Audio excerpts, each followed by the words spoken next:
Chapter है आज का भारत में मानव पूंजी का निर्माण। ठीक है, पहले पढ़ाया था क्लास 9th या 10th में मानव संसाधन। हमने बताया था मानव संसाधन कब बनता है ना? सर जब वो शिक्षित हो जाता हाँ किया जाता है। इन्वेस्ट कैसा किया जाएगा? शिक्षा के रूप में, स्वास्थ्य के रूप में, है ना, रोजगार सृजन के रूप में। बात समझे? मतलब कुशलता प्रदान की जाएगी, रोजगार के योग्य हो जाएगा वो, तो मानव क्या बन जाएगा? संसाधन बन जाएगा। अब सवाल यह भी आता है कि मानव संसाधन होता कब है? अब 5 साल का बच्चा भी मानव संसाधन नहीं है। तो 15 से लेकर और 60 के बीच में, हाँ 59। ठीक है, 15 साल से पहले का जो आदमी है वो संसाधन नहीं है। तो एक सवाल यह भी आता है कि क्या सभी मानव संसाधन होते हैं? नहीं सर। जवाब आएगा नहीं। क्यों नहीं होते हैं? क्योंकि मानव में 2 दिन का बच्चा भी आता है और 80 साल का बुजुर्ग भी आता है, मानव में ही शामिल है वो। ठीक है, महिला पुरुष सबकी बात कर रहे हैं, तो वो तो आएंगे नहीं। तो जाहिर सी बात है सभी मानव संसाधन नहीं होते हैं, बल्कि 15 से 59 वर्ष आयु वर्ग के व्यक्ति, महिला पुरुष सब मानव जो होते हैं मानव संसाधन होते हैं। यहां पे क्या है? भारत में मानव पूंजी का निर्माण सिंपल सा है, वही सेम पैटर्न है। मानव पूंजी का निर्माण कब होगा? मानव पूंजी कब बनता है भाई? 2 साल का बच्चा मानव पूंजी नहीं है। वो थोड़ा सा जब अपना योगदान अर्थव्यवस्था में देने लगेगा, जीविकोपार्जन में देने लगेगा, लेकिन वो सब देने से पहले उसको शिक्षित होना पड़ेगा, उस पर इन्वेस्ट किया जाएगा, इंजीनियर के रूप में, डॉक्टर के रूप में, टीचर के रूप में, है ना, मजदूर के रूप में, खेतिहर के रूप में, किसान के रूप में, किसी उद्योगपति के रूप में, किसी उद्यमी के रूप में, रिक्शा चालक के रूप में, ऑटो चालक के रूप में, वो बनेगा मानव पूंजी। बात समझे सर? और YouTube पे सर छोटे बच्चे जो मानव पूंजी बन जाते हैं सर, एक चीज और बताएं, YouTube की गाइडलाइन होती है कि आपकी उम्र इससे कम नहीं होनी चाहिए। 16 साल से कम उम्र के बच्चे इसमें नहीं आ सकते YouTube पे। ठीक है, ये YouTube की गाइडलाइन है। बात समझे? भारत में मानव पूंजी का निर्माण देखा जाएगा। मानव संसाधन, मानव पूंजी निर्माण, मानव विकास की अवधारणा को यहाँ पे समझा जाएगा। साथ ही साथ मानव पूंजी में निवेश, आर्थिक समृद्धि, मानव विकास के परस्पर संबंधों को जानेंगे। शिक्षा, स्वास्थ्य पर सरकारी व्यय की आवश्यकता को समझ पाएंगे। भारत की शैक्षिक उपलब्धियों की जानकारी भी कि कौन से मानव पूंजी निर्माण के प्रमुख स्रोत हैं। मानव पूंजी निर्माण के प्रमुख स्रोत कौन कौन से हो सकते हैं? शिक्षा हो सकती है, शिक्षा में निवेश, स्वास्थ्य में निवेश, आधुनिक उद्योगों की स्थापना या फिर प्रवसन। मानव पूंजी जो आपका है उसमें आधुनिक उद्योगों की स्थापना मानव पूंजी निर्माण के प्रमुख स्रोत के रूप में शामिल नहीं होगी। ऐसे सवाल आपको देखने पड़ेंगे, समझने पड़ेंगे। ठीक है, बात समझे? फिर एक और प्रश्न से देख लेते हैं। अब वो प्रश्न ये है कि मानव पूंजी और भौतिक पूंजी के संबंध में कौन सा कथन गलत है? मानव पूंजी और भौतिक पूंजी। मानव पूंजी क्या होती है? मानव पूंजी का निर्माण आंशिक रूप से एक सामाजिक क्रिया है, जबकि भौतिक पूंजी का निर्माण एक आर्थिक और तकनीकी प्रक्रिया होती है। ठीक है, इस तरीके से समझेंगे प्रश्न को। तो ये वाला स्टेटमेंट सही, मानव पूंजी केवल एक व्यक्ति लाभान्वित होता है, जबकि भौतिक पूंजी का लाभ सारे समाज को प्राप्त होता है। ऐसा है क्या भाई? मानव पूंजी का जो लाभ होता है ना वो सबको मिलता है, पूरे समाज को मिलता है। एक पढ़ा लिखा व्यक्ति है जो समाज को समझ भी सकता है, समाज को समझा भी सकता है, समाज को सही रास्ते पर चलने की सलाह भी दे सकता है और खुद भी सही रास्ते पर चलने की कोशिश करता है। यही होता ना? यस बात समझ रहे हैं ना? और ये जो भौतिक पूंजी होती है ये कौन सा बताएगा कि भाई ये देखो ये वाला सही रास्ता है, इस पे सबको चलना है, हम भी चल रहे हैं तुम भी चलो, ऐसा थोड़ी ना बता पाएगा। बात समझे? तो इस तरीके से हम प्रश्नों को देख लेंगे। चलिए बात करेंगे चैप्टर से। अब यहाँ पे सबसे पहले अल्फ्रेड मार्शल का कोई कथन है, शिक्षा पर निजी और सार्वजनिक निधि के व्यय की सार्थकता का मूल्यांकन केवल उसके प्रत्यक्ष परिणामों के माध्यम से नहीं हो, इसमें निवेश मात्र ही लोगों को उसमें अधिक अवसर उपलब्ध कराने में पर्याप्त होगा जितना कि वे स्वयं ही प्राप्त कर सकते थे। इनके माध्यम से कितने ही ऐसे व्यक्तियों की अंतर्निहित योग्यताएं उजागर हो पाती हैं जो अन्यथा बिना पहचान के ही मर जाते हैं। परिचय में दिया गया है, मानव जाति का विकास बहुत अधिक प्रभावित करने वाले कारक पर विचार करने होंगे। कुशलतापूर्वक मनुष्य ने सीख जान लिया हमें कार्यों को कुशलतापूर्वक करने का अच्छे प्रशिक्षण, किसी भी काम को कुशलतापूर्वक करना है तो उसके लिए प्रशिक्षण की जरूरत पड़ती है भाई, साथ ही साथ कौशल की जरूरत पड़ती है। ठीक है, मतलब अगर किसी शिक्षित व्यक्ति के श्रम कौशल अशिक्षित व्यक्ति से अधिक होते हैं, शिक्षित की बात हो रही है यहां पे, शिक्षित की बात हो रही है, साक्षर की बात नहीं हो रही है। हम इस बात को ध्यान रखना। आपसे ऑप्शन में, पेपर में ये पूछा जा सकता है साक्षर व्यक्ति, तो उसमें अंतर है, शिक्षित व्यक्ति से अधिक होता है। मतलब क्या है कि जो शिक्षित व्यक्ति का श्रम कौशल शिक्षित व्यक्ति है, वो अशिक्षित व्यक्ति से कहीं ज्यादा आय का सृजन कर सकता है, आर्थिक समृद्धि में योगदान दे सकता है। भाई जितनी ज्यादा कमाई होगी उतना ही ज्यादा खर्चा होगा, जाहिर सी बात है। शिक्षा पाने का प्रयास केवल उपार्जन क्षमता बढ़ाने के लिए नहीं किया जाता है, बल्कि उसके और भी मूल्यवान लाभ होते हैं। आपको शिक्षा दी जाए तो सिर्फ ये नहीं है कि आप कमा धमा सकें, है ना, आप रोजी रोटी का इंतजाम कर सकें, उसके और भी फायदे हैं। एक पढ़ा लिखा व्यक्ति होगा, उसके बातचीत करने का तरीका देख लोगे, अलग लगेगा। ठीक है, उसकी इज्जत के बारे में देखोगे, अरे भैया फलाने आ गए, ऐसे करके उनकी इज्जत, उनको रिस्पेक्ट मिलेगा, सम्मान मिलेगा। उनके सामने विकल्प उपस्थित होंगे, अच्छे खासे विकल्प। सर मतलब कि शिक्षित बनने के लिए किसी डिग्री की जरूरत नहीं पड़ती है सर, वो भी सर मतलब शिक्षित बन सकता है। इतिहास में हैदर अली और अकबर, दो नाम ऐसे देखने को मिलते हैं जो पढ़े लिखे उतने नहीं थे, लेकिन सफल छोड़ो, सफलतम व्यक्ति थे वो लोग, है ना। अकबर ने साम्राज्य स्थापित किया, इतना बड़ा साम्राज्य, मालिक बन के बैठे, राजा बन गए। उन्हीं के साम्राज्य में उनकी 3 पुश्तें जो थी वो शासन करती रह गई। हैदर अली का देखिए, हैदर अली इतने पढ़े लिखे नहीं थे, वो कूटनीतिक व्यक्ति थे, प्रशासक, कुशल प्रशासक थे वो अपनी उस क्षमता के आधार पर उन्होंने प्रशासन स्थापित किया, अच्छा खासा उन्होंने मैसूर साम्राज्य का नाम आज भी इतिहास में लेते हैं हम लोग, हैदर अली ने स्थापित किया था। तो शिक्षा का अधिक मूल्यवान लाभ क्या होता है? उच्चतम सामाजिक स्थिति, पता होना चाहिए आपको। गौरव प्रदान करता है शिक्षा, किसी भी व्यक्ति को अपने जीवन में बेहतर विकल्प का चयन कर पाने के योग्य बनाती है शिक्षा। व्यक्ति को समाज में चल रहे परिवर्तन की बेहतर समझ प्रदान करती है, देता है, और शिक्षित श्रम की उपलब्धता जो होती है नई प्रौद्योगिकी को अपनाने में भी सहायक होती है। शिक्षित श्रम की शक्ति की उपलब्धता, बात समझे। देश क्या करता है शिक्षा के लिए? शिक्षा के अवसरों के विस्तार की आवश्यकता पर बल देता है। क्यों देते हैं? क्योंकि इससे विकास की प्रक्रिया में तेजी आती है। अब आपसे देखिए, प्रश्न ऐसा तो है नहीं कि एग्जाम में कोई ऐसा पेट क्वेश्चन है कि यही वाला पूछ लिया जाएगा, हो सकता है पूछ लिया जाए। स्टेटमेंट, निम्न कथनों पर विचार करके सही उत्तर का चयन करें। पहला स्टेटमेंट दे दिया जाए कि देश शिक्षा के अवसरों के विस्तार की आवश्यकता पर इसलिए बल देते हैं क्योंकि इससे विकास प्रक्रिया तेज होती है। ऐसा स्टेटमेंट दे देंगे तो वो तो स्टेटमेंट सही हो जाएगा ना भाई। आपके प्रश्न का कोई वो नहीं है कि यही वाला प्रश्न, ऐसे प्रश्न ही पूछा जाएगा। बात समझ रहे हैं? मतलब एक देश, अभी जैसे मान लीजिए कोई एक देश है, कोई एक क्षेत्र है, आपके पास मान लीजिए आप में से किसी के पास 10 बीघा जमीन है। उस 10 बीघा जमीन को क्या करोगे? वो पूंजी कब बनेगी?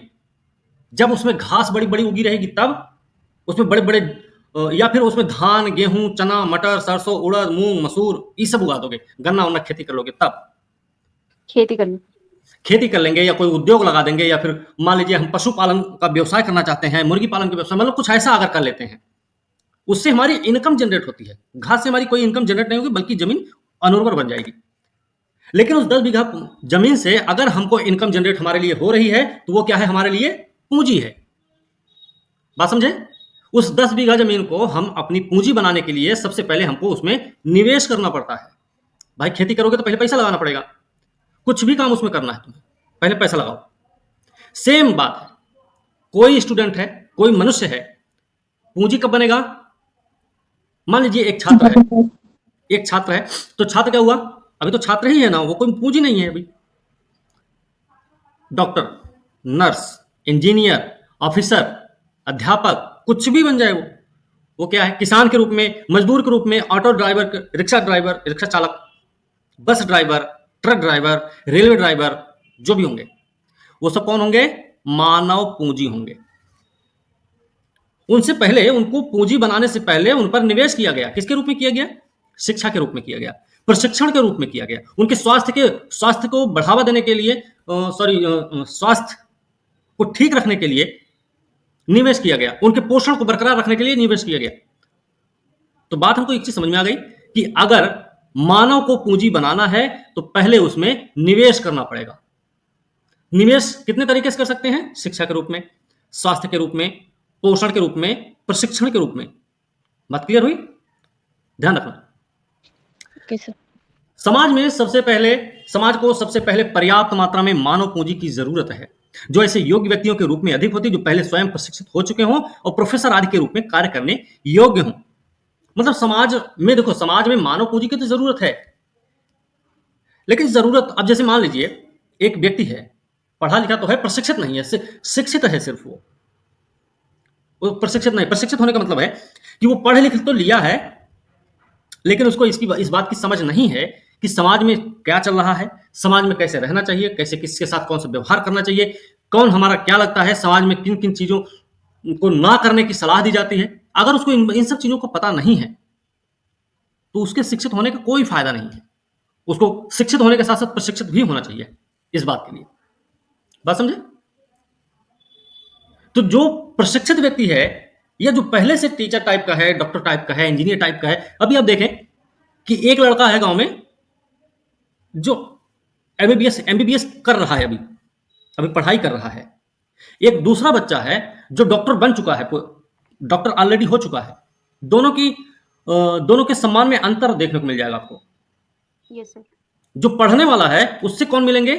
जो गांव के। समाज को सबसे पहले पर्याप्त मात्रा में मानव पूंजी की तो जरूरत है, लेकिन जरूरत ऐसे योग्य व्यक्तियों के रूप में होगी जो पहले से खुद प्रशिक्षित होंगे। मतलब क्या है? जरूरी तो है, लेकिन पहले से अगर प्रशिक्षित होंगे ना तो थोड़ा ज्यादा अच्छा रहेगा। दूसरे शब्दों में कहा जाए, अन्य मानव पूंजी जैसे नर्स, किसान, अध्यापक, डॉक्टर, इंजीनियर आदि को तैयार करने के लिए शिक्षकों, प्रशिक्षकों के रूप में बेहतर मानव पूंजी की जरूरत पड़ती है। अब अगर एक टीचर है तो टीचर की जरूरत क्यों पड़ती है? देखो सबसे पहले क्या है ना, योग्य, या फिर यहां पे एक शब्द दिया गया प्रोफेसर। वहां पे डॉक्टर का भी नाम दिया जा सकता था, वहां पे किसी इंजीनियर का नाम दिया जा सकता था। प्रोफेसर का नाम इसलिए आता है क्योंकि अध्यापक का मतलब क्या है? स्कूल, गांव में आप अगर रहे हैं तो गांव में कोई भी अध्यापक हो, ठीक है, अध्यापक कोई भी, क्या बोलते थे? पंडित जी। नाम सुना होगा आप लोगों ने, किसी को ऐसा कहते हुए सुना होगा, अरे पंडित जी आ रहे हैं, पंडित जी नमस्ते। वो अध्यापक है, टीचर, पढ़ाते हैं बच्चों को। ऐसा नहीं सुना आप लोग? तो नर्स है, किसान, अध्यापक, डॉक्टर, इंजीनियर को तैयार करने, शिक्षक, प्रशिक्षक के रूप में बेहतर मानव पूंजी की आवश्यकता होती है। मतलब यह है कि हमें मानव संसाधनों को मानव पूंजी के रूप में परिवर्तित करने के लिए मानव पूंजी निवेश करने की भी आवश्यकता होती है। ये वाला लाइन इंपॉर्टेंट है। हमें अगर मानव संसाधन को मानव पूंजी के रूप में परिवर्तित करना है तो हमें पहले मानव पूंजी निवेश की जरूरत पड़ती है। हम मानव पूंजी का निवेश करेंगे तब मानव संसाधन मानव पूंजी के रूप में परिवर्तित होगा। इस तरीके से भी हमको ध्यान रखना चाहिए। अब ये कुछ प्रश्न इसमें दिए गए हैं, स्रोत क्या है, ये वो, ठीक है। अब मानव पूंजी का स्रोत क्या है? शिक्षा में निवेश को मानव पूंजी के प्रमुख स्रोत माना जाता है। शिक्षा क्या है? शिक्षा प्रमुख स्रोत है। इसके अलावा स्वास्थ्य भी है। स्वास्थ्य में निवेश, कार्य के दौरान प्रशिक्षण, प्रबंधन, सूचना, ये सब क्या है? मानव पूंजी निर्माण के स्रोत हैं भाई। आपको कम से कम इतना तो पता चल गया कि मानव पूंजी का निर्माण करने के लिए किन प्रमुख स्रोतों को या किन स्रोतों की जरूरत पड़ती है। तो हम सिंपल से बता सकते हैं भाई, हमने पहले भी बताया, चैप्टर की शुरुआत में बता दिया था। शिक्षा की जरूरत है, शिक्षा के क्षेत्र में निवेश करना है, स्वास्थ्य के क्षेत्र में निवेश करना है, प्रशिक्षण में निवेश करना है भाई, प्रबंधन और सूचना के क्षेत्र में निवेश करना है। प्रबंधन का मतलब है मैनेजमेंट। मैनेजमेंट किसका करना है? सूचना का मतलब है कि हमको यह पता होना चाहिए कि आज के समय में क्या चल रहा है, समाज में क्या है, समाज की डिमांड क्या है। बात समझे? समाज की डिमांड क्या है, जरूरतें लोगों की क्या है, कैसे रहना चाहिए। किसी के कल्चर के बारे में आपको समझना है तो पहले उसके बारे में पढ़ना पड़ेगा भाई। आपको कैसे पता हो जाएगा कि पठारी क्षेत्र का व्यक्ति रहता कैसे है? आप पहले से पढ़े होंगे तब ना पता चलेगा आपको। तटीय क्षेत्र का व्यक्ति कैसे रहेगा आप तब तक नहीं जान सकते जब तक आप पढ़े नहीं होंगे उनके बारे में। उनसे आप तब तक सही तरीके से व्यवहार नहीं कर सकते जब तक आप उनके बारे में समझे नहीं रहेंगे अच्छे से। वो है सूचना। सर कार्य के दौरान प्रशिक्षण का मतलब सर? अधिकारी जो बनता है ना, अभी जैसे देखो टीचर्स क्या होता है, टीचर्स जो बनते हैं ना, अध्यापक उनमें क्या करते हैं, पर स्कूल में पढ़ाने को दिया जाता है और बीच बीच में उनकी ट्रेनिंग भी लगाई जाती है। ठीक है, जी सर। सॉरी, व्यक्तियों द्वारा शिक्षा पर व्यय कुछ उसी प्रकार का खर्च है जैसा कि कंपनियां निश्चित अवधि में अपने दीर्घकालिक निश्चित लाभ को सुधारने के पूंजीगत वस्तुओं पर करती हैं। इसी प्रकार व्यक्ति अपनी भविष्य की आय को बढ़ाने के लिए शिक्षा पर निवेश करता है। हमको अपनी इनकम बढ़ानी है, हमको अपना जीवन स्तर सुधारना है, हमें अपना रहन सहन सही रखना है भाई। हम निवेश करेंगे, पहले किस पे निवेश करेंगे? शिक्षा पर।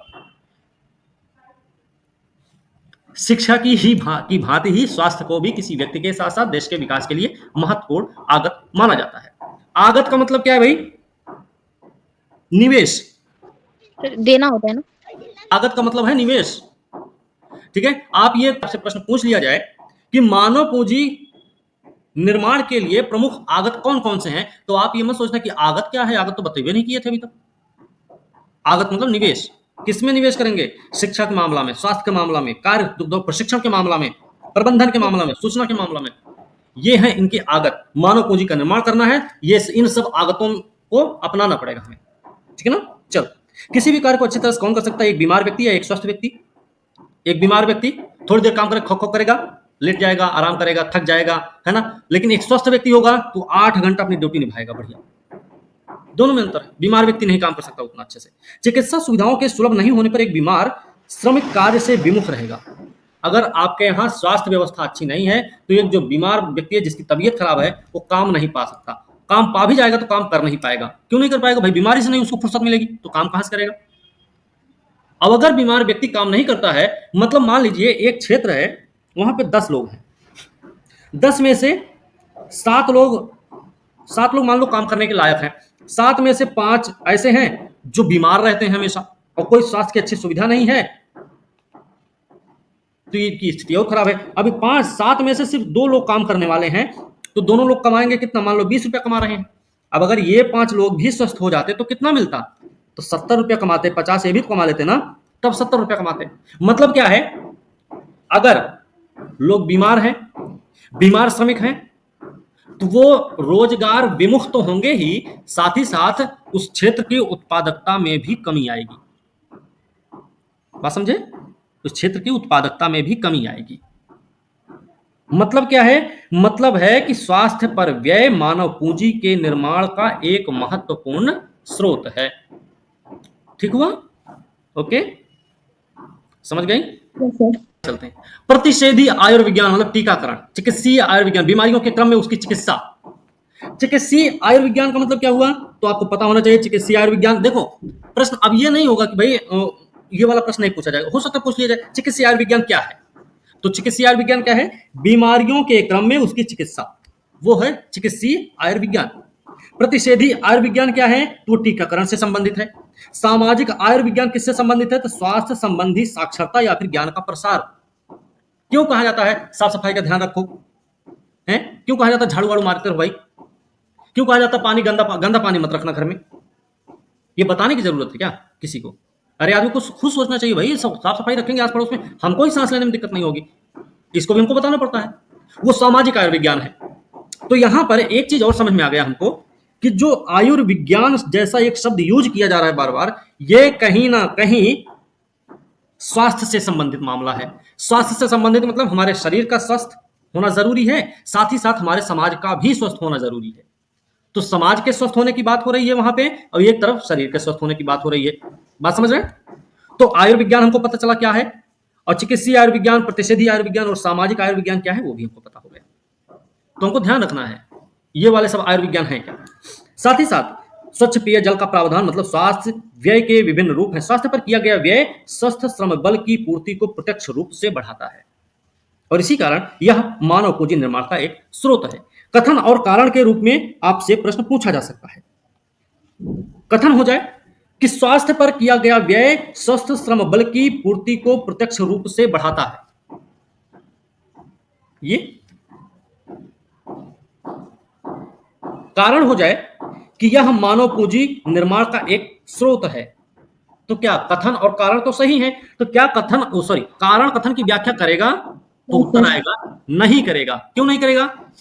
मतलब स्वास्थ्य पर किया गया व्यय स्वस्थ श्रम बल की पूर्ति को प्रत्यक्ष रूप से बढ़ाता है, इसलिए मानव पूंजी का इसलिए यह मानव पूंजी निर्माण का एक स्रोत है। अब देखिए, अब अगर आ जाए स्वास्थ्य पर किया गया कथन है, स्वास्थ्य पर किया गया व्यय मानव पूंजी निर्माण का एक स्रोत है।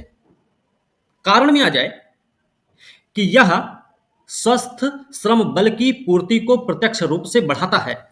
अब इसको पढ़ के देखो, कथन क्या बोले थे कि स्वास्थ्य पर किया गया व्यय मानव पूंजी निर्माण का एक स्रोत है, क्योंकि क्योंकि यह स्वस्थ श्रम बल की पूर्ति को प्रत्यक्ष रूप से बढ़ाता है।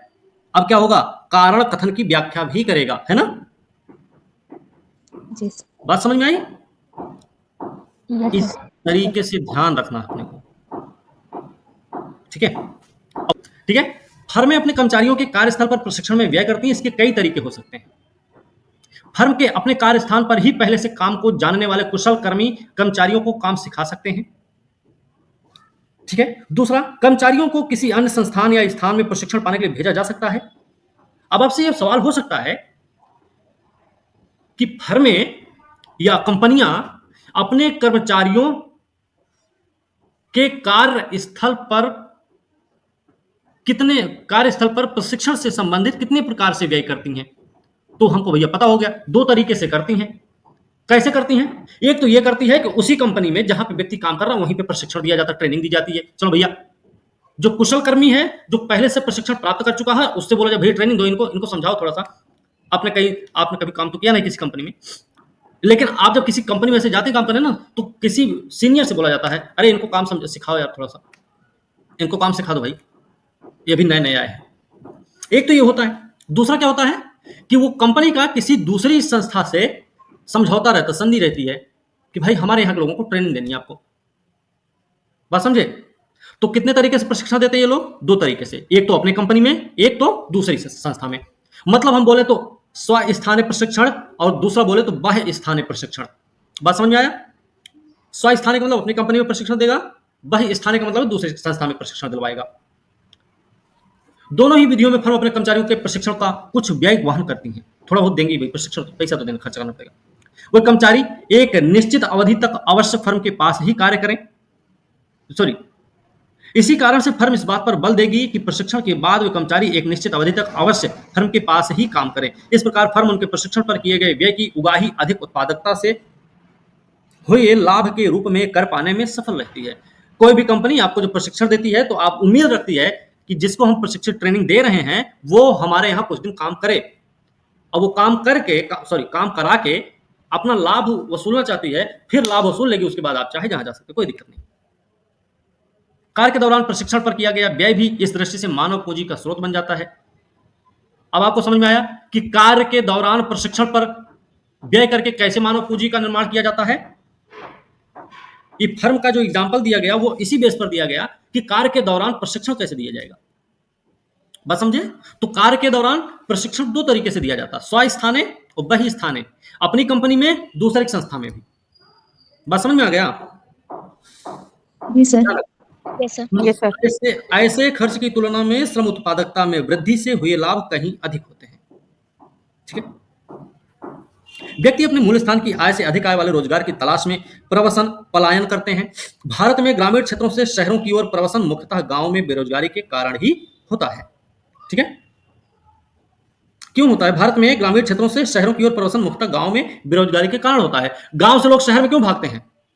सिंपल सी बात भैया, रोजगार के अवसर के लिए भागेंगे, शिक्षा के अवसर के लिए भागते हैं, स्वास्थ्य के अवसर के लिए भागते हैं, सुरक्षा की दृष्टि से भी शहर की ओर पलायन करते हैं, इसलिए करते हैं। लेकिन मुख्य कारण क्या होता है? बेरोजगारी के मार झेल रहे होते हैं, इसलिए वो भाग जाते हैं शहर की ओर रोजगार पाने के लिए। बात समझे? ध्यान रखना इसको। तकनीकी शिक्षा संपन्न अभियंता, डॉक्टर आदि भी अच्छे वेतनमानों की अपेक्षा से दूसरे देशों में चले जाते हैं। अब आपसे ये कहा गया, हमने जो एक प्रवसन की बात की थी ना, कहीं पे मानव पूंजी निर्माण में प्रवसन की बात की थी ना भाई। यस ये सर। सर।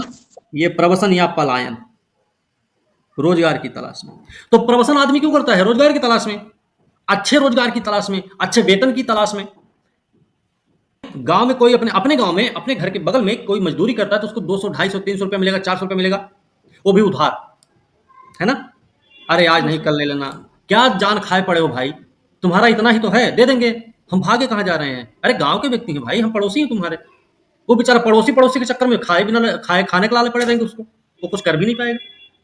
वो क्या करेगा? वो शहर में भाग जाएगा, उसको जितना भी पैसा मिलेगा वो नगद मिलेगा। कम से कम वहां ये तो नहीं कोई कहने वाला होगा अरे भाई हम तुम्हारे पड़ोसी हैं, ले लेना यार, ऐसे कि तुम क्यों जान खाए पड़े हो हमारी, हैं? बात समझे? इसलिए वो भाग जाएगा शहर में, इसलिए वो प्रवसन करेगा। तो मतलब जो प्रवसन या पलायन है वो भी मानव पूंजी निर्माण का एक स्रोत होता है। बात समझे? कोई डॉक्टर है, डॉक्टर इंजीनियर, वो अच्छे वेतन की तलाश में रहते हैं, अच्छा उनको अच्छा अवसर प्राप्त हो, इसके लिए वो निकल जाते हैं बाहर, विदेश में चले जाते हैं, आप देखेंगे। बात समझे? तो ये चीज, प्रवसनों की दोनों ही स्थितियों में परिवहन की लागत, उच्चतर निर्वाह लागत के साथ एक अनजाने सामाजिक सांस्कृतिक परिवेश में रहने की मानसिक लागतें भी प्रवासी श्रमिकों को सहन करनी पड़ती हैं। वहां की मानसिक लागतों को भी हमको झेलना पड़ेगा, ये जो हमको झेलनी पड़ेंगी अभी। किंतु नए स्थान पर उनकी कमाई प्रवास से जुड़ी सभी लागतों से कहीं अधिक होती है। ठीक है, ये बात हमको ध्यान रखनी है। अतः प्रवसन पर व्यय भी मानवीय पूंजी निर्माण का स्रोत है। ठीक है, चलिए, टाइम हो गया बहुत ज्यादा, है ना? यहां तक हम देख चुके थे, है ना?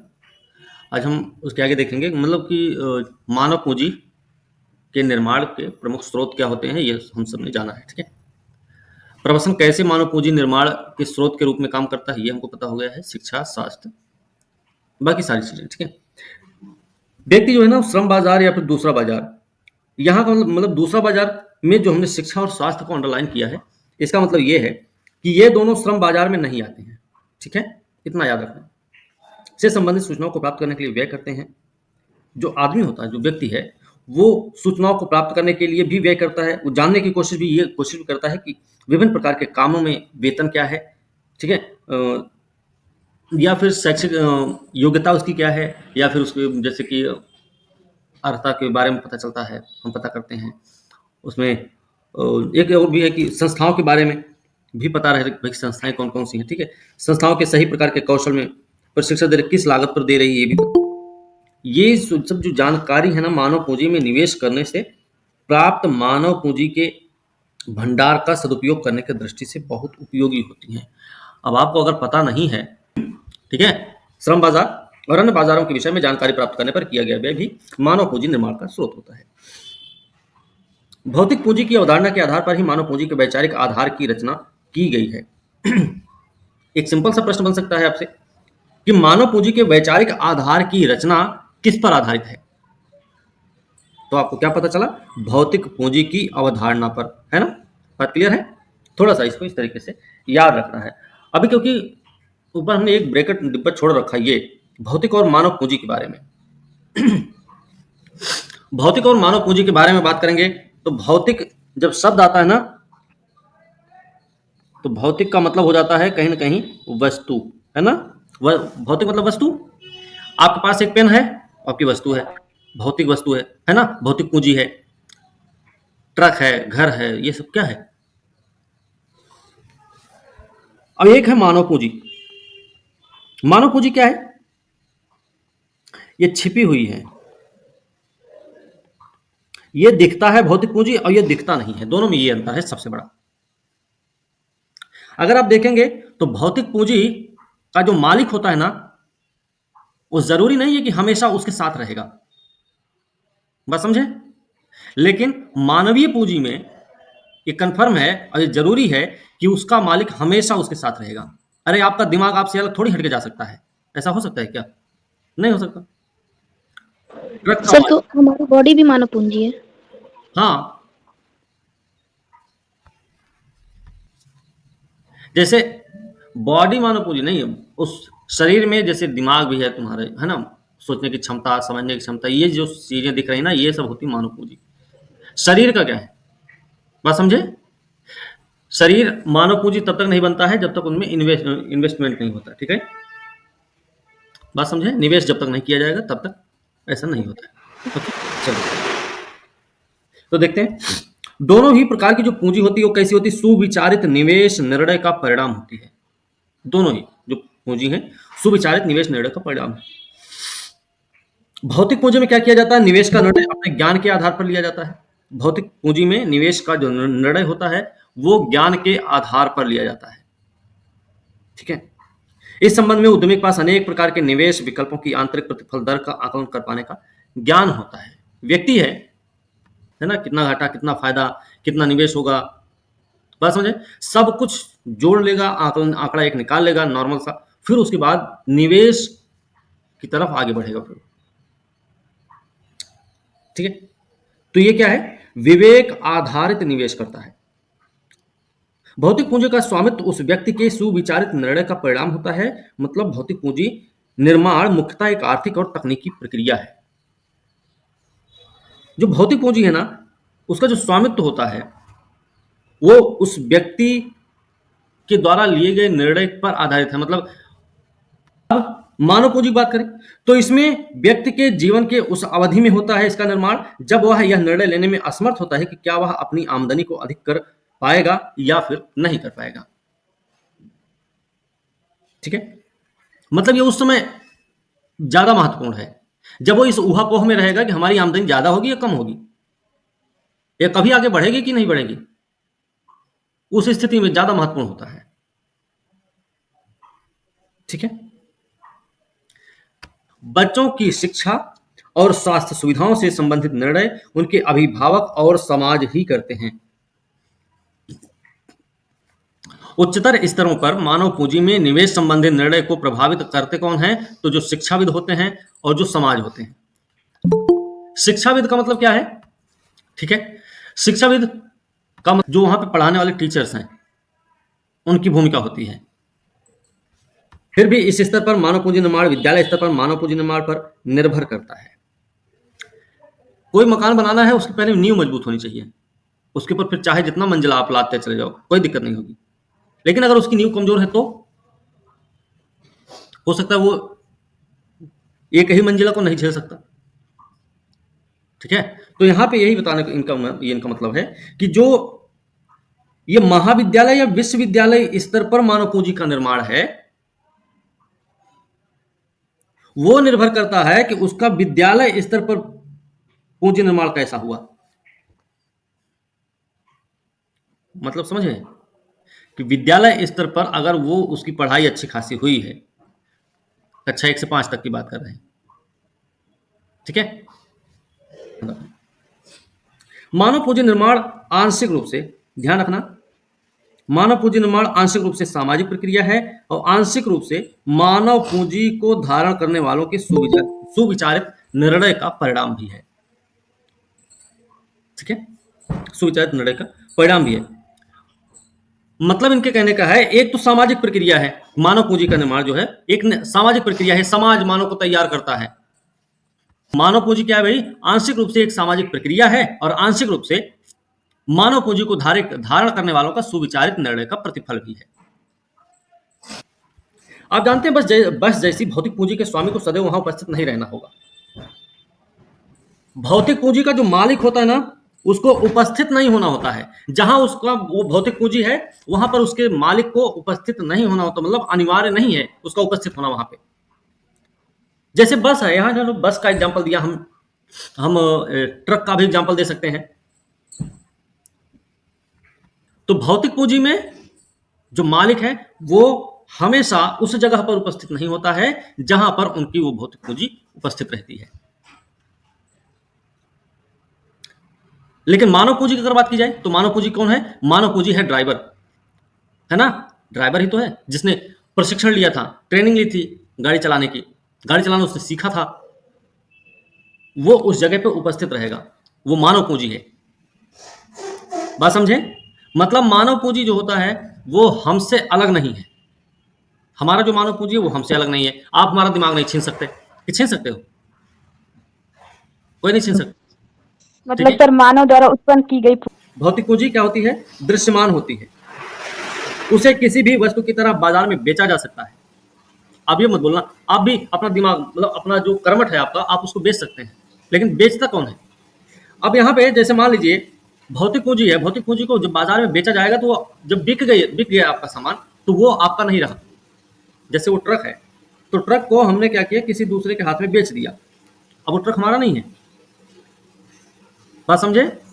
लेकिन अगर टैलेंट है आपका, आप सोचे कि हम इसको भी बेच देते हैं, लेकिन इसको बेचते भले हैं किसी के हाथ में, किसी कंपनी के लिए कि भाई ठीक है हम इतने साल तक आपका काम करेंगे, इसका मतलब ये नहीं है कि ये पूरा का पूरा जो टैलेंट है ये उसी का हो गया, वो हमारा ही पास रहेगा, नहीं रहेगा, हमारे पास रहेगा, हमारे साथ आना जाना उठना बैठना सब कुछ हमारे साथ इसका चलता रहेगा। बात समझे? जी सर। उसे किसी भी वस्तु की तरह बाजार में बेचा जाए। मानव पूंजी क्या है? अदृश्य होती है, धारक के शरीर और मस्तिष्क में रची बसी होती है, आपके दिमाग में है, वो आपके शरीर में है। बाजार में मानव पूंजी को नहीं बेचा जा सकता, केवल उसकी सेवाओं की बिक्री की जा सकती है।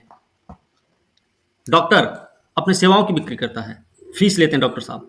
टीचर सेवा की बिक्री करता है वो। बस समझे? तो सेवाओं की बिक्री होती है, इसलिए मानव पूंजी के स्वामी को उसके उत्पादन के स्थान पर उपस्थित होना जरूरी होता है। मानव पूंजी का जो स्वामी होता है उसको उत्पादन के स्थान पर उपस्थित होना जरूरी है। बात समझे? तो डॉक्टर साहब रहेंगे, है ना, तभी वो बता पाएंगे नाड़ी देख के ना, नाड़ी को टच करके कि अच्छा सांस आ रही है कि नहीं आ रही ना, ऐसे नहीं फिर बोल देंगे सॉरी, है ना। तो मानव पूंजी को का जो स्वामी होता है उत्पादन के स्थान पर उसका रहना जरूरी है। भौतिक पूंजी के स्वामी को उत्पादन के स्थान पर रहने की जरूरत नहीं पड़ती है। रहना चाहे तो रहे, कोई दिक्कत नहीं है, लेकिन रहने की जरूरत नहीं है, वो अपने आप उत्पादन होता रहेगा। बात मालिक की है, नौकर की बात नहीं। भौतिक पूंजी को उसके स्वामी से पृथक किया जा सकता है, ये बात हमको पता चल गई। भौतिक पूंजी को उसके स्वामी से पृथक किया जा सकता है, लेकिन मानव पूंजी का स्वामी से पृथककरण संभव नहीं होता है। बात समझे? दोनों प्रकार की पूंजियों में उनके स्थानों की गतिशीलता के आधार पर अंतर होता है। गतिशीलता मतलब क्या है? समय जैसे जैसे बदलता जाए। प्रायः कुछ कृत्रिम अपवादों को छोड़ दिया जाए तो भौतिक पूंजी का विश्व भर में निर्बाध आवागमन चलता है। निर्बाध आवागमन पूरे विश्व में चलता है भौतिक पूंजी का। जहाजों का आना जाना, है ना, सामान का आदान प्रदान, खरीदारी, है ना, सब कुछ पूरे विश्व में चलता है निर्बाध रूप से। लेकिन मानव पूंजी का प्रवाह इतना निर्बाध नहीं है। क्यों नहीं भाई? इसके मार्ग में राष्ट्रीयता और संस्कृति की ऊंची बाधाएं आ जाती हैं। अतः भौतिक पूंजी का निर्माण तो आयात के सहारे भी हो जाता है, लेकिन मानवीय पूंजी की रचना तो समाज और अर्थव्यवस्था के अंतर्भूत विशेषताओं के अनुरूप सुविचारित नीति निर्धारण संबंधी निर्णय सरकार व्यक्तिगत व्यय के आधार पर होती है। बात समझे? जो मानव पूंजी, भौतिक पूंजी का तो प्रवाह निर्बाध रूप से होता है, वैश्विक प्रवाह होता है, लेकिन जो मानव पूंजी है वो इतना अधिक निर्बाध स्वरूप नहीं होता है। क्यों नहीं होता है? क्योंकि उसमें राष्ट्रीयता, इसके मार्ग में राष्ट्रीयता आती है, संस्कृति की ऊंची बाधा आ जाती है। निर्माण हम आयात के सहारे भी कर सकते हैं। हमारे यहाँ जो कुछ उत्पादन नहीं हो रहा है, जैसे हमने गेहूं का भी आयात कर लिया था, हमारे पास नहीं हो रहा था, आज के समय हम निर्यात करते हैं, कच्चा लोहा का निर्यात करते हैं, हम आयात भी करते हैं, तैयार माल का आयात कर लेते हैं। तो क्या है भौतिक पूंजी? भौतिक पूंजी को हम खरीद कर भी उसकी भरपाई कर सकते हैं। भौतिक पूंजी की भरपाई हम खरीद कर भी कर सकते हैं, ठीक है। लेकिन मानव पूंजी, इसका आयात नहीं किया जा सकता, इसमें राष्ट्रीयता भरी पड़ी है, राष्ट्रीयता की सीमा होती है, ठीक है। समय के साथ साथ दोनों ही प्रकार की पूंजी में मूल्य ह्रास होता है, दोनों में मूल्य ह्रास होगा, ध्यान रखना है। मानव पूंजी में भी मूल्य ह्रास है, भौतिक पूंजी में भी मूल्य ह्रास है। मूल्य ह्रास मतलब क्या है? निरंतर चलते रहने के कारण उस मशीन में घिसावट आती है। प्रौद्योगिकी परिवर्तन हो जाए तो उसको पुराना घोषित कर दिया जाता है। अभी जैसे आपने सुना होगा नया कानून आया है कि 15 साल पुरानी जो ट्रक हैं, बस हैं डीजल चालित, वो सब बंद हो जाएंगे। ये सुना है ना?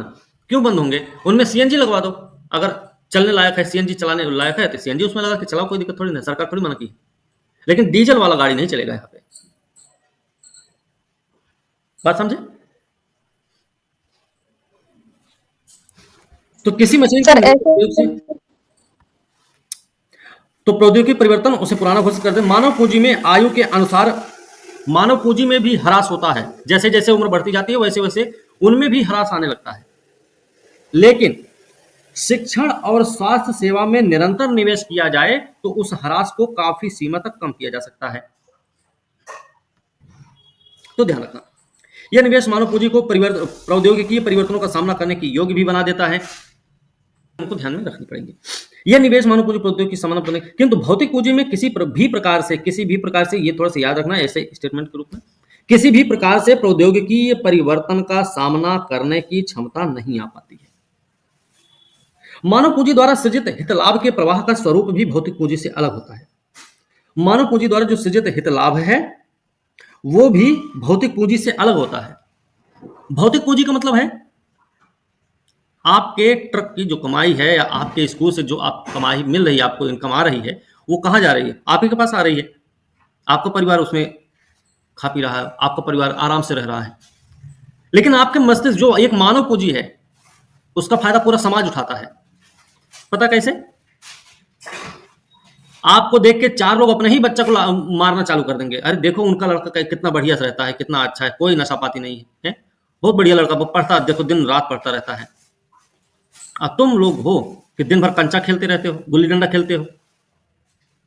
बात समझे? हाँ, वो 4-5 अगर एक बार मिल गए ना फिर तो सोच लेना उसका तुम्हारा पढ़ने वाला स्टाइल ही बदल देंगे। सर जैसे कि अभी हाल ही मानव पूंजी से केवल उसका स्वामी ही नहीं वरन सारा समाज लाभान्वित होता है। इसे एक बाह्य हित लाभ कहा जाता है। मानव पूंजी को हम बोल सकते हैं बाह्य हित लाभ, मानव पूंजी को बोल सकते हैं। एक सुशिक्षित व्यक्ति लोकतांत्रिक प्रक्रिया में प्रभावपूर्ण भागीदारी के माध्यम से राष्ट्र की सामाजिक आर्थिक प्रगति में योगदान करता है। सामाजिक और आर्थिक दोनों रूप से, ठीक है। एक सुशिक्षित व्यक्ति है तो वो खुद को ही नहीं दूसरों को भी समझाएगा। क्या समझाएगा? भाई सही ढंग से रहना चाहिए, पढ़ाई लिखाई कर लो, है ना, झगड़ा लड़ाई नहीं करना चाहिए, नशा पाती तो बिल्कुल नहीं करना चाहिए। बात समझे? वो ऐसे समझाएगा, उसका फायदा सब उठा सकते, सब पूरे समाज को उसका फायदा मिलेगा। वो मानव पूंजी है। एक स्वस्थ व्यक्ति अपने वैयक्तिक स्तर पर और आसपास में सफाई आदि के माध्यम से रोगों का संक्रमण रोक उन्हें महामारियों का रूप धारण नहीं करने देता है। ठीक है। मानवीय पूंजी से व्यक्तिगत के साथ साथ सामाजिक हितलाभ का सृजन होता है, ध्यान रखना है।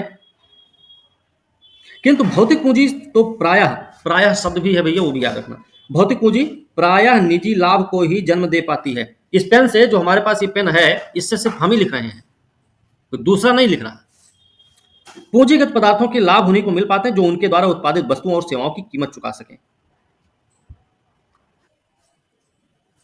भौतिक और मानव पूंजी में प्रमुख अंतर स्पष्ट करें। हो जाएगा? अब मानव पूंजी और आर्थिक समृद्धि, हमने इससे पहले ही आप लोगों को बताया है कि मानव पूंजी के प्रमुख स्रोत क्या है। मानव पूंजी निर्माण के प्रमुख स्रोत क्या है? तो शिक्षा, स्वास्थ्य, प्रशिक्षण, पोषण कैसे? स्वास्थ्य, प्रवसन, है ना, और पोषण भी ठीक है। ये सब है मानव पूंजी निर्माण के स्रोत। अब अगर ये इतना सब कुछ मिल जाएगा तो जाहिर सी बात है किसी भी क्षेत्र का, कोई एक विशेष क्षेत्र भी होगा, उस विशेष क्षेत्र में, मान लीजिए इस पूरे क्षेत्र में इन सब का अच्छे से यूज किया गया और यूज करके मानव पूंजी का निर्माण किया गया है, मानव पूंजी का निर्माण किया गया, तो जाहिर सी बात है इस क्षेत्र विशेष में रहने वाली मानव पूंजी इस क्षेत्र विशेष के जीडीपी में भी विकास करेगी, जीडीपी में अपना योगदान देगी। यहाँ पे रहने वाले लोगों के रहन सहन, जीवन स्तर के मामले में भी अपना योगदान देगी। बात समझे? मतलब हम कहें तो यहाँ पे आर्थिक समृद्धि को बढ़ावा भी मिलेगा। लेकिन एक बात और याद रखना, आर्थिक समृद्धि और आर्थिक विकास में अंतर भी है। आर्थिक समृद्धि, हमने वो बताया है, आर्थिक समृद्धि क्या है? एक संकीर्ण अवधारणा होती है, और जो आर्थिक विकास है वो क्या है? विस्तीर्ण अवधारणा, व्यापक अवधारणा है। अगर बोला जाए तो क्या आप समझा? हाँ, आर्थिक विकास क्या है? गुणात्मक, है ना, गुणात्मक होता है। और जो आपका आर्थिक समृद्धि है वो क्या है? मात्रात्मक परिवर्तन है। हमने क्या समझाया आपको? आर्थिक समृद्धि का मतलब है कि आप कि जेब में 100 रुपए की बजाय 200 रुपए आने लग गए हैं, ये हो गई आर्थिक समृद्धि। अभी आपका जेब में देखा जा रहा है कि 200 रुपए आने लग गया है, 100 रुपए एक्स्ट्रा आने लग गया, इनकम होने लगी है। लेकिन जब ये देखा जाए उस 100 रुपए एक्स्ट्रा जो 100 रुपए आ रहा है उससे आपने अपने स्वास्थ्य के लिए क्या खर्चा किया, अपने शिक्षा पर क्या खर्चा किया, खाने पीने में क्या खर्चा किया, रहन सहन में कैसे बदलाव आया, अगर ये सारी चीजें देखी जाएंगी, चिंटू पिंटू स्कूल जा रहे हैं कि नहीं जा रहे हैं, है ना, ट्यूशन फीस दी जा रही है कि नहीं, अगर इन सब चीजों को देखा जाएगा तो वो हो जाएगा आर्थिक विकास। लेकिन अगर किसी एक विशेष घटक पर ध्यान दिया जाएगा तो वो होगा आर्थिक समृद्धि। यहां पर जो आर्थिक समृद्धि है, इस आर्थिक समृद्धि का वो मतलब नहीं है। यहां पर दो चीजें हो सकती हैं। या तो ये हो सकता है कि आदमी जब एक मानव पूंजी भैया एक सक्षम व्यक्ति है, वो क्या करता है, ज्यादा से ज्यादा खुद फायदा कमाने की कोशिश करता है। और आजकल मॉडर्नाइजेशन का जमाना है, आधुनिकीकरण का जमाना है। एक बीमार व्यक्ति या फिर एक स्वस्थ व्यक्ति? स्वस्थ व्यक्ति। एक स्वस्थ व्यक्ति का स्वस्थ व्यक्ति। एक सॉफ्टवेयर इंजीनियर है। अब या किसी कारखाने के कर्मचारी या फिर सॉफ्टवेयर विशेषज्ञ। हम जानते हैं एक शिक्षित व्यक्ति का श्रम कौशल अशिक्षित की अपेक्षा अधिक होता है, इसी कारण वह अपेक्षाकृत अधिक आय सृजित कर पाता है। आर्थिक समृद्धि का मतलब है देश की वास्तविक राष्ट्रीय आय में वृद्धि। आर्थिक समृद्धि, इसका तात्पर्य अगर पूछा जाए, अर्थ पूछा जाए तो देश की वास्तविक राष्ट्रीय आय में वृद्धि होता है। मतलब है कि किसी शिक्षित व्यक्ति का योगदान अशिक्षित की तुलना में कहीं अधिक होगा और एक स्वस्थ व्यक्ति अधिक समय तक व्यवधान रहित श्रम की पूर्ति कर सकता है। और बीमार आदमी है तो फिर कहां से कर पाएगा? तो सर यहाँ वास्तविक का क्या मतलब है? ध्यान रखना भाई, देखिए व्यवधान रहित श्रम की पूर्ति कर सकता है। इसीलिए स्वास्थ्य क्या है? आर्थिक समृद्धि का महत्वपूर्ण कारक बन जाता है। तो आर्थिक समृद्धि का महत्वपूर्ण कारक क्या क्या हुआ? एक तो हो गया शिक्षा। चलो यहां लिख लेते हैं, आर्थिक समृद्धि के महत्वपूर्ण कारक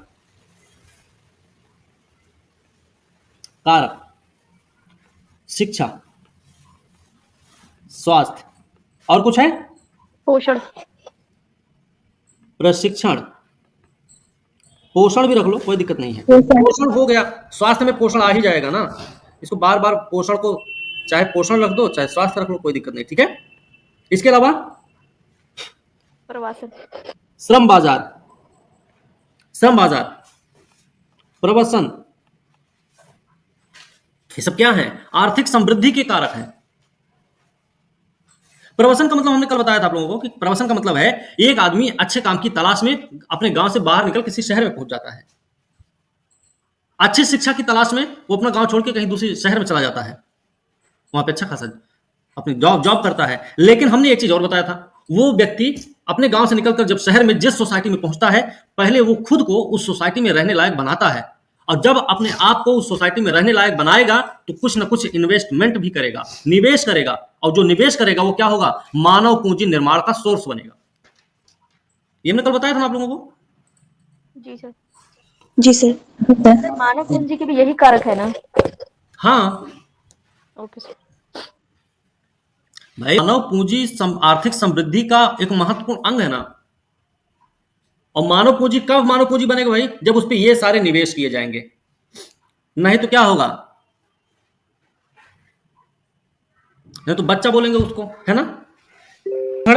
श्रम बाजार की जानकारी प्रवसन के साथ साथ शिक्षा, स्वास्थ्य व्यक्ति की उपार्जन क्षमता का संवर्धन करती है। तो यहां पर एक प्रश्न आपको यह भी रेडी रखना पड़ेगा कि व्यक्ति की उपार्जन क्षमता का संवर्धन करने वाले प्रमुख कारक कौन कौन से हैं? तो उसमें आपको पता होना चाहिए।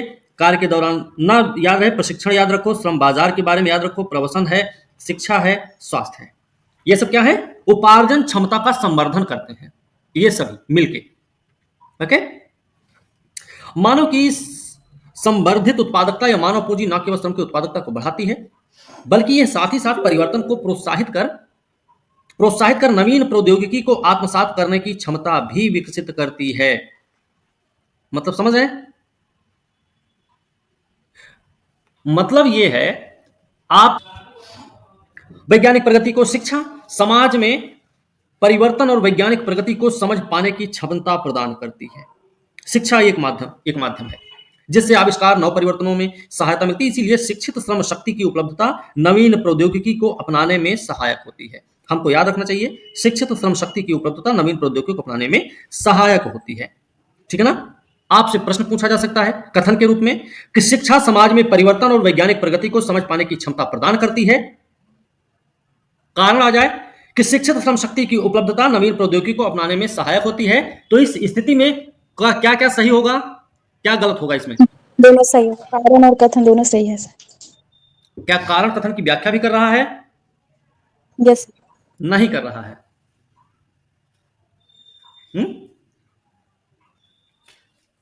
बात समझे? अब देखो सर थोड़ा इसको लिख कर समझा दीजिए ना कि कैसे, क्योंकि ये वाला जो लगता है। तो क्या करेंगे, हमने लिखा ये हमारा हो गया कथन, यहां तक, यहां से यहां तक हमारा कथन है, और यहां से यहां तक बन गया कारण। ठीक है? कथन और कारण सही है, नो डाउट, लेकिन कारण कथन की व्याख्या अभी नहीं कर रहा। आप देखो, शिक्षा समाज में परिवर्तन वैज्ञानिक प्रगति को समझ पाने की क्षमता प्रदान करता है ना? Yes sir. इसलिए शिक्षित श्रम शक्ति की उपलब्धता नवीन प्रौद्योगिकी को अपनाने में सहायक होती है। ठीक है? ये हो गया, ये समझ गए आप लोग? जी सर। ठीक है। अब देखो, अब इसको हम बदल देते हैं। अब यहां पे हम इसको रखते हैं कारण, अब इसको रखते हैं कथन। अब देखो, शिक्षित श्रम शक्ति की उपलब्धता नवीन प्रौद्योगिकी को अपनाने में सहायक होती है, कथन हो गया। कारण है शिक्षा समाज में परिवर्तन वैज्ञानिक प्रगति को समझ पाने की क्षमता प्रदान करती है। कैसे पढ़ेंगे? शिक्षित श्रम शक्ति की उपलब्धता नवीन प्रौद्योगिकी को अपनाने में सहायक होती है क्योंकि शिक्षा जो है समाज में परिवर्तन और वैज्ञानिक प्रगति को समझ पाने की क्षमता प्रदान करती है। अब क्या हुआ? कारण कथन की अब व्याख्या कर रहा है। बात क्लियर हुई? सर आप एक बात बताए थे कि छोटा मानव पूंजी की वृद्धि के कारण आर्थिक समृद्धि होती है ना? हमने आपको कल ही बता दिया था, इसके बारे में फिर से बताने की जरूरत नहीं है। इसे सिद्ध करने के लिए व्यावहारिक साक्ष्य अभी स्पष्ट तो नहीं है। इसका कारण मापन की समस्याएं हो सकती हैं। मतलब क्यों ऐसा लगता है कि मानव पूंजी में वृद्धि होगी तो आर्थिक समृद्धि बढ़ेगी, इसका अभी कुछ पता नहीं है ना? उदाहरण के लिए स्कूली वर्षों की गणना, शिक्षक शिक्षार्थी अनुपात, नामांकन दर के आधार पर शिक्षा का मापन उसकी गुणवत्ता को आर्थिक रूप से व्यक्त नहीं कर पाता। हमको याद रखना चाहिए ये बात कि स्कूली वर्षों की गणना अगर है, शिक्षक शिक्षार्थी अनुपात, नामांकन दर है, तो ये जो है शिक्षा का मापन उसकी गुणवत्ता को आर्थिक रूप से व्यक्त नहीं कर पाता है। सीधी सी बात है कि अगर आपको शिक्षा के मापन की गुणवत्ता को देखना है तो उसके लिए आपके लिए ये इतना काफी नहीं होगा कि स्कूली वर्षों की गणना पता हो, शिक्षक शिक्षार्थी का अनुपात और नामांकन दर भी पता हो। ठीक है? इसी प्रकार स्वास्थ्य सेवाओं पर मौद्रिक व्यय, पैसा कितना खर्च हो रहा है, जीवन प्रत्याशा, मृत्यु दर से देश की जनसंख्या के वास्तविक स्वास्थ्य स्तर का सही ज्ञान नहीं होता है। ठीक है ना? ये भी, जैसे मान लीजिए लोगों का प्रयोग कर हम विकसित और विकासशील देशों में शिक्षा स्वास्थ्य स्तरों प्रति व्यक्ति आय में सुधारों की तुलना करते हैं तो हमें मानव पूंजी के परिवर्तन में साहचर्य दिखाई पड़ता है, लेकिन प्रति व्यक्ति वास्तविक आय में ऐसी कोई प्रवृत्ति स्पष्ट नहीं होती है। दूसरे शब्दों में कहा जाए तो विकासशील देशों में मानव पूंजी की समृद्धि तो बहुत तेजी से हो रही है, लेकिन उनकी प्रति व्यक्ति वास्तविक आय की वृद्धि उतनी तीव्र नहीं है। यह मानना तर्कसंगत है कि मानव पूंजी आर्थिक समृद्धि परस्पर एक दूसरे को प्रभावित करती है। मतलब ये कि मानव पूंजी और आर्थिक समृद्धि एक दूसरे को प्रभावित करते हैं, ये बात तो सही है भाई। स्वस्थ व्यक्ति है, शिक्षित है, कुशल है, तो मतलब ये है प्रशिक्षित है, तो कहीं ना कहीं आर्थिक समृद्धि को बढ़ावा मिलेगा। अगर मानव पूंजी मतलब स्वस्थ नहीं है ना, क्या बोलते हैं कि वो कमजोर है, बीमार टाइप का है, शिक्षित उतना नहीं है, कुशलता नहीं है उसमें, तो इसका मतलब है आर्थिक समृद्धि में उतना योगदान नहीं हो पाता। मतलब है कि यहाँ जहाँ एक ओर जहाँ प्रवाहित उच्च आय स्तर पर मानव पूंजी के सृजन का कारण बन सकती है, दूसरी ओर उच्च स्तर पर मानव पूंजी निर्माण से आय की समृद्धि में सहायता भी मिलती है। ठीक है? भारत ने तो बहुत पहले आर्थिक समृद्धि मानव पूंजी के महत्व को समझ लिया था। 7वीं पंचवर्षीय योजना में कहा गया है, क्या कहा गया 7वीं पंचवर्षीय योजना में, कि एक विशाल जनसंख्या वाले देश में तो विशेष रूप से मानव संसाधनों के विकास को आर्थिक विकास की युक्ति में बहुत महत्वपूर्ण स्थान देना ही होगा। ठीक है?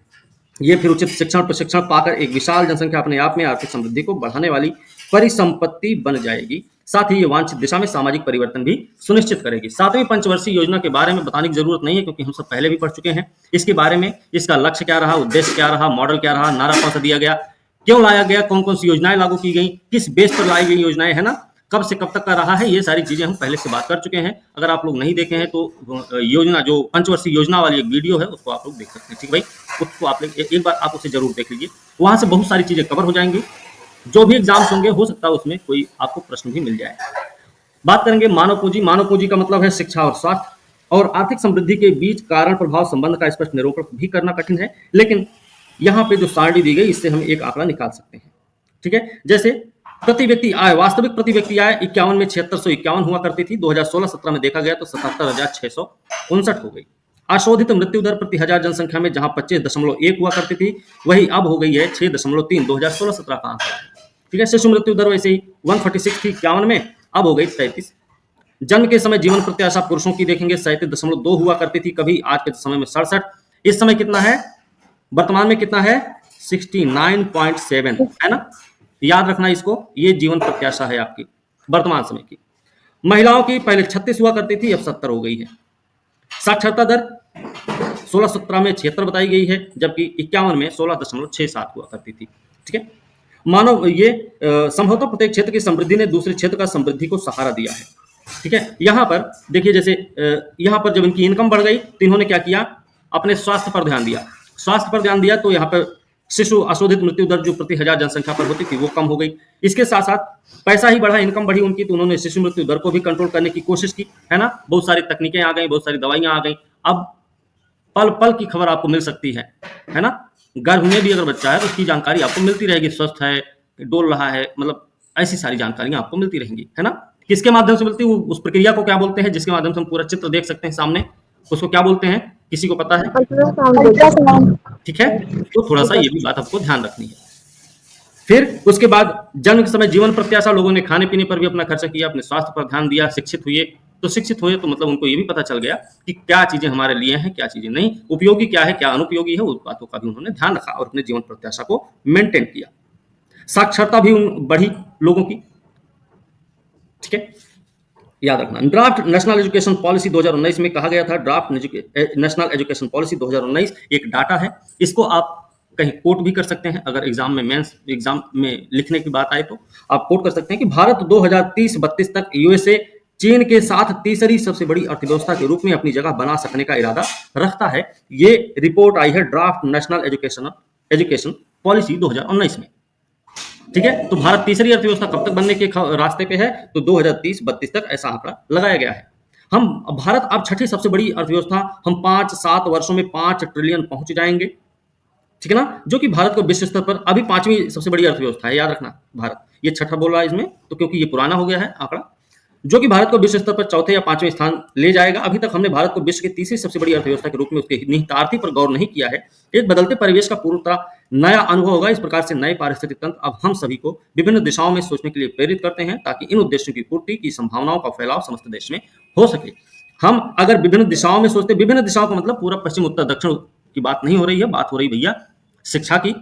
अभी तक हम ये सोचे कि जैसे आपने जो देखा होगा कि गांव में बहुत पुरानी बात है, पुरानी बात नहीं मतलब कि जैसे किसी कोई 10 भाई हैं, कोई 8 भाई है, कोई 12 भाई है, कोई 5 भाई, कोई 6 भाई है, तो वो इतने भाई क्यों हैं उनके? तो पहले का विचार ये होता था कि भाई मान लीजिए इनमें से जितने भी मृत्यु को प्राप्त करते हैं, कम से कम 2-1 तो बचे ही जाएंगे हर हालत में, ये विचार होता था। और दूसरा एक विचार ये भी होता था, अगर 100 रुपए कमा के लाते हैं तो 10 बच्चे हैं तो 1000 रुपया हर महीना का इनकम आएगी। लेकिन आज के समय में क्या है, हमने सिर्फ उस समय इनकम पर ध्यान दिया और ये ध्यान दिया अपनी वंशावली पर। अभी का हम क्या ध्यान दे रहे हैं, हम ध्यान दे रहे हैं, अभी जैसे देखेंगे हम दो हमारे दो का एक नारा है, भारत सरकार की मुहिम है। अभी आप देखेंगे नॉर्मली जो नए वैवाहिक दंपत्ति हैं उनमें ये चलता है कि नहीं, एक रहे बस बहुत है। क्यों ऐसा है? क्योंकि वो जानते हैं कि सिर्फ उनका पेट भरना ही काफी नहीं है।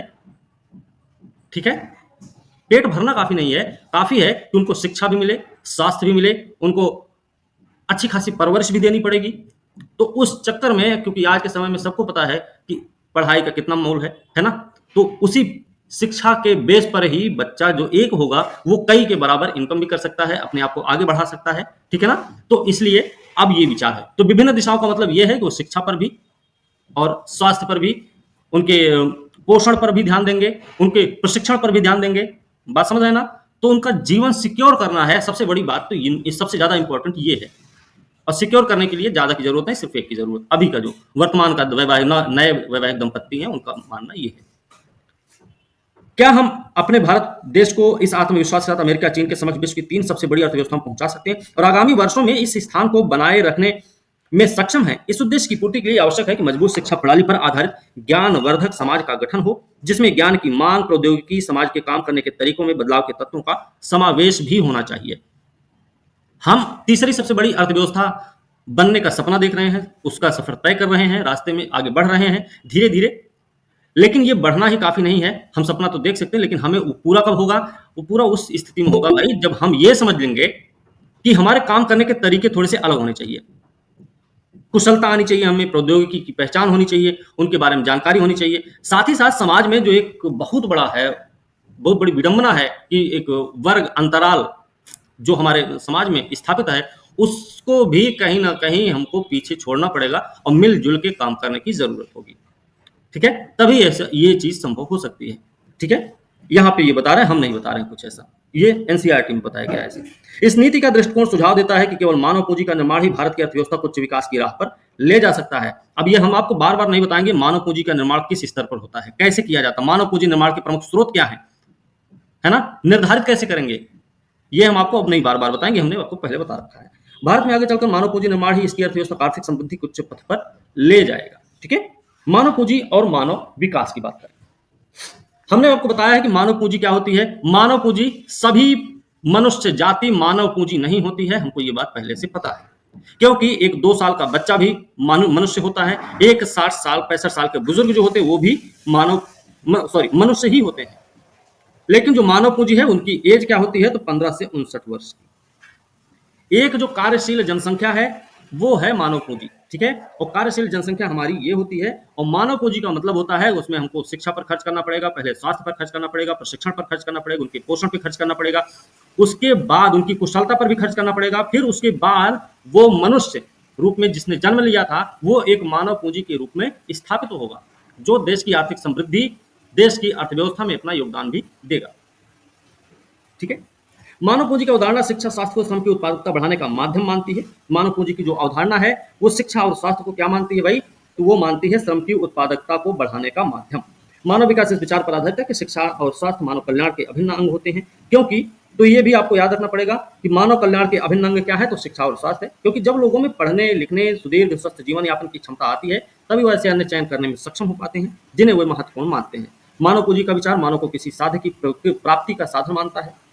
ठीक है, यह साध्य उत्पादकता में वृद्धि का है। साध्य का मतलब यहाँ पे याद रखिएगा, किसी पूजा पाठ का मामला नहीं है, मामला है कि हम कैसे प्राप्त कर सकते हैं। भाई आप पढ़ते हैं, आपके जो पढ़ने का तरीका है, आप जो स्टडी कर रहे हैं, आप जो कठिन परिश्रम कर रहे हैं, वो क्या है, एक तपस्या जैसा है। ठीक है, आप उस चीज में अपने आप को तपाते हैं। कहा जाता है कि हीरे में चमक कब आती है, जब वो जौहरी के उससे होकर गुजरता है ना। सोने में चमक कब आती है, जैसे जैसे उसको जितना ज्यादा ज्यादा तपाया जाता है, सोने में चमक उतनी ही बढ़ती चली जाती है। ऐसा आप लोग भी जानते होंगे, नॉर्मल गांव में भी कहावत है ऐसी, ये कोई किताबी कहावत नहीं है।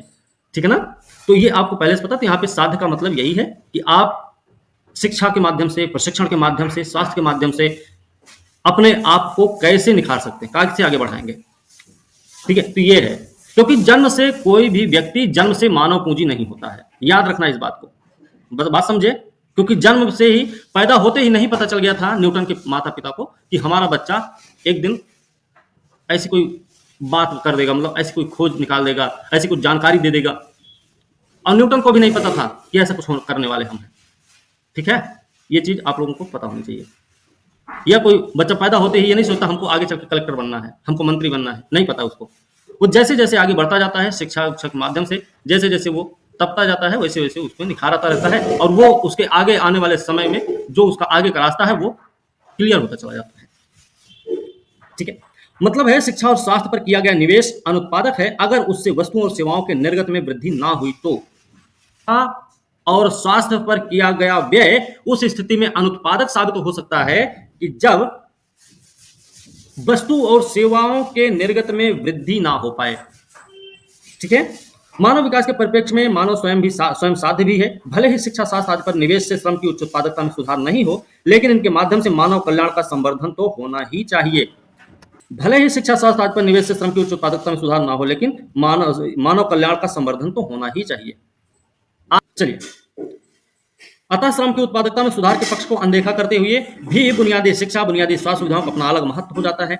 अगर मान लीजिए आप श्रम की उत्पादकता में सुधार की बात को ना भी करें, तो भी शिक्षा और स्वास्थ्य, बुनियादी शिक्षा और बुनियादी स्वास्थ्य जो होते हैं वो क्या होते हैं, उनका एक अपना ही महत्व है। लोगों को कम से कम ये तो पता चल जाता है ना कि कैसे रहना चाहिए, क्या करना चाहिए, क्या नहीं करना चाहिए, कहाँ बैठना चाहिए, कहाँ उठना चाहिए, क्या बोलना चाहिए, ये सारी चीजें उनको पता हो जाती हैं। बात समझ रहे हैं ना? ध्यान रखिए इसको। मतलब इस दृष्टि से प्रत्येक व्यक्ति का बुनियादी शिक्षा स्वास्थ्य सुविधाओं पर अधिकार सिद्ध हो जाता है। ठीक है, दूसरे शब्दों में कहें तो समाज के प्रत्येक सदस्य को साक्षर और स्वस्थ जीवन जीने का अधिकार है। प्रत्येक व्यक्ति को, चाहे बच्चा, बूढ़ा, जवान, महिला, चाहे जो। भारत में मानव पूंजी निर्माण की स्थिति क्या है, बात ये भी है। इस खंड में हम भारत में मानव पूंजी निर्माण का विश्लेषण करने जा रहे हैं। हम पहले ही पढ़ चुके हैं कि मानव पूंजी निर्माण शिक्षा, स्वास्थ्य, कार्यस्थल प्रशिक्षण, प्रवसन, सूचना, निवेश का परिणाम होता है। ये हमको याद रखना भाई, इससे संबंधित प्रश्न आपसे पूछा भी जा सकता है एग्जाम में, तो आप कंफ्यूज नहीं होंगे, आप गलत नहीं करेंगे। प्रवसन जो है मानव पूंजी निर्माण का सोर्स है, आपको पता होना चाहिए। इनमें से शिक्षा और स्वास्थ्य मानव पूंजी निर्माण के दो सबसे महत्वपूर्ण स्रोत कौन से हैं? एनसीईआरटी बता रही भाई, तो सबसे महत्वपूर्ण स्रोत है शिक्षा और स्वास्थ्य। आपके अपनी तरफ से उसका प्रवसन, सूचना, निवेश या कार्यस्थल प्रशिक्षण नहीं होना चाहिए। महत्वपूर्ण स्रोत सिर्फ दो हैं, शिक्षा और स्वास्थ्य। हम जानते हैं भारत देश की प्रशासन व्यवस्था संघीय, जिसमें केंद्र, राज्य, स्थानीय निकाय, नगर निगम, नगर पालिका, ग्राम पंचायत है। भारत के संविधान सभी स्तर के प्रशासकीय निकायों के कार्यों, दायित्वों को भी बहुत स्पष्ट रूप से निर्धारित कर दिया है। इसी प्रकार से शिक्षा और स्वास्थ्य दोनों पर व्यय तीनों ही प्रशासकीय स्तरों पर साथ साथ वहन किया जाता है। स्वास्थ्य क्षेत्र का विस्तृत विश्लेषण अध्याय 8 में किया जा चुका, मतलब हम यहाँ केवल शिक्षा क्षेत्र का विश्लेषण करेंगे। ठीक है, क्या आप जानते हैं भारत में शिक्षा और स्वास्थ्य व्यवस्था की देखरेख कौन करता है? भारत में शिक्षा क्षेत्र के विश्लेषण से पहले यहां हम शिक्षा स्वास्थ्य क्षेत्रों में सरकार के हस्तक्षेप की आवश्यकता पर विचार करते हैं। हम जानते ही हैं कि शिक्षा स्वास्थ्य की देखभाल निजी और सामाजिक लाभों को उत्पन्न करती है। इसी कारण इन सेवाओं के बाजार में निजी और सार्वजनिक संस्थाओं का अस्तित्व है। शिक्षा और स्वास्थ्य पर व्यय महत्वपूर्ण दीर्घकालिक प्रभाव डालते हैं, हमको ये बात भी पता होनी चाहिए। जैसे हमने कल मानव पूंजी और भौतिक पूंजी में अंतर बताते हुए ये बता दिया था कि भौतिक पूंजी समय बदलने के साथ साथ उसमें चाहे जितना भी निवेश किया जाए, उसको चाहे जितना भी सुधारने की कोशिश की जाए, लेकिन उसमें वो नयापन नहीं दिखता जो शुरू में था। लेकिन मानव पूंजी एक ऐसी पूंजी है जिसको बदलते समय के साथ साथ भी थोड़ा बहुत इन्वेस्ट करके, उसको प्रशिक्षण दिला के, उसके साथ पर ध्यान रख के हम फिर से उसको उसी लेवल में उत्पादकता उससे प्राप्त कर सकते हैं, है ना? ये हमने कल आपको बता दिया था। इसमें आसानी से बदला नहीं जा सकता, इसलिए सरकारी हस्तक्षेप अनिवार्य। मान लीजिए जब भी किसी बच्चे को किसी स्कूल फिर स्वास्थ्य देखभाल केंद्र में भर्ती करा दिया जाता है जहां आवश्यक सुविधाएं नहीं प्रदान की जा रही हो, तो इससे पहले कि बच्चे को किसी अन्य संस्थान में स्थानांतरित किए जाने का निर्णय लिया जाए, पर्याप्त मात्रा में हानि हो चुकी होगी। यही नहीं, इन सेवाओं के व्यक्तिगत उपभोक्ताओं को सेवाओं की गुणवत्ता और लागतों के विषय में पूर्ण जानकारी नहीं होगी। इन परिस्थितियों में शिक्षा और स्वास्थ्य सुविधाएं उपलब्ध करा रही संस्थाएं एकाधिकार प्राप्त कर लेती हैं और शोषण करने लगती हैं। सरकार का हस्तक्षेप क्यों जरूरी है? कहीं अगर मान लीजिए निजी संस्थान इस पे हावी हो जाता है, उसका एकाधिकार हो जाएगा, तो कहीं ना कहीं जनता में सरकार का जो जन कल्याणकारी रवैया है कहीं वो बदल ना जाए, इसलिए सरकार क्या करती है? हस्तक्षेप करने की कोशिश करती है। ठीक है, सरकार के हस्तक्षेप करने का मतलब ये है कि कम से कम संसाधन में ज्यादा से ज्यादा लोगों का कल्याण होना चाहिए। बात समझे? लेकिन निजी संस्थान के माध्यम से यह समस्या उत्पन्न हो सकती है, सरकार इस बात का भी ध्यान रखती है। ठीक है, यहां सरकार की भूमिका का एक स्वरूप यह हो सकता है कि वो निजी सेवा प्रदायकों को उचित मानकों के अनुसार सेवा देने, उनकी उचित कीमत उगाहने को बाध्य कर दे। सरकार ऐसा भी कर सकती है, आप ध्यान रखिए, सरकार की भूमिका हो सकती है निजी सेवा प्रदायकों को उचित कीमत ये उगाहने को बाध्य कर दे। भारत में शिक्षा क्षेत्र के अंतर्गत संघ और राज्य स्तर पर शिक्षा मंत्रालय, राष्ट्रीय शैक्षिक अनुसंधान प्रशिक्षण परिषद, जिसको हम एनसीईआरटी बोलते हैं भैया, एनसीईआरटी आपका ये है जो किताब भी पढ़ रहे हैं, जिसकी हम विश्वविद्यालय अनुदान आयोग, अखिल भारतीय तकनीकी शिक्षा परिषद, ये सब ना शिक्षा क्षेत्र के अंतर्गत आते हैं। ठीक है, शिक्षा मंत्रालय जो केंद्र और राज्य सरकारों में होते हैं वो एनसीईआरटी, विश्वविद्यालय अनुदान आयोग, अखिल भारतीय तकनीकी शिक्षा परिषद। स्वास्थ्य क्षेत्र के अंतर्गत संघ और राज्य में क्या होते हैं? स्वास्थ्य, राष्ट्रीय चिकित्सा आयोग, वहां का मंत्रालय, विभिन्न संस्थाओं के स्वास्थ्य विभाग होते हैं, भारतीय चिकित्सा अनुसंधान परिषद, ये सब काम कर रहे हैं स्वास्थ्य के मामले में। भारत जैसे विकासशील देश में जहां जनसंख्या के एक विशाल वर्ग गरीबी रेखा से नीचे जीवन बिता रहा है, लोग बुनियादी शिक्षा, स्वास्थ्य देखभाल सुविधाओं पर पर्याप्त व्यय नहीं कर सकते हैं। और यही नहीं, भारत की अधिकांश जनता अति विशिष्ट स्वास्थ्य देखभाल, उच्च शिक्षा का भार वहन नहीं कर पाती। जब बुनियादी शिक्षा और स्वास्थ्य देखभाल सेवाओं को नागरिकों का अधिकार मान लिया जाता है तो यह अनिवार्य है कि सभी सुपात्र नागरिकों को, विशेषकर सामाजिक दृष्टि से दलित रहे वर्गों को, सरकार ये सुविधाएं निःशुल्क प्रदान करे। सरकार आज के समय में क्या करती भाई, सरकारी स्कूलों में पहले किताब कापी नहीं बढ़ती थी, फिर आया किताब बांटने वाला सिस्टम, फिर कापी बांटने वाला सिस्टम, फिर आया आपको ड्रेस भी मिलेगा, फिर जूता भी मिलेगा, जूता मोजा भी दिया जाएगा, फिर बैग भी दिया जाएगा। मतलब धीरे धीरे अब तो देखिए, मतलब खाना वाना तो मिड डे मील योजना आपकी है, तो ये सारी योजनाएं चलाई जा रही हैं। क्यों चलाई जा रही हैं? क्योंकि पता है कि भाई प्राइमरी, जो गांव में प्राइमरी स्कूल है उसमें कोई बड़े घर का बच्चा तो पढ़ने जाएगा नहीं, कोई गरीब तबके के ही बच्चे उसमें पढ़ने जाएंगे, तो कम से कम उनको ये सारी सुविधाएं मिल सकें ताकि वो शिक्षा के साथ साथ स्वास्थ्य के मामले में भी मजबूत रहेंगे। ठीक है, उनकी स्कूली शिक्षा बाधित नहीं होने पाएगी, क्योंकि सरकार को ये भी पता है कि जब धान की कटाई या गेहूं की मड़ाई का समय आता है, उस समय क्या होता है, घर वाले बच्चों को रोक लेते हैं, आज स्कूल नहीं जाना है क्योंकि घर पे काम बहुत है, आज स्कूल नहीं जाना, तुम्हें अपने छोटे भाई बहनों की देखभाल करनी है ना, आज नहीं जाना क्योंकि खेत में काम हो रहा है। तो इस चीज से भी बचने की उम्मीद है, बचना है, तो सरकार ने ये सारी सुख सुविधाएं दे दी। और कई बार ऐसा भी होता था कि बच्चे दोपहर में ही क्या होता था, स्कूल से जाते थे घर पे खाना खाने के लिए, और पता चलता था कि वो स्कूल आते ही नहीं थे दोपहर के बाद। तो सरकार ने सोचा इसके लिए भी ये वाली योजना होनी चाहिए ताकि बच्चे स्कूल में ही खाना खाएं और स्कूल में ही पढ़ें, शाम को ही उनको घर जाना है।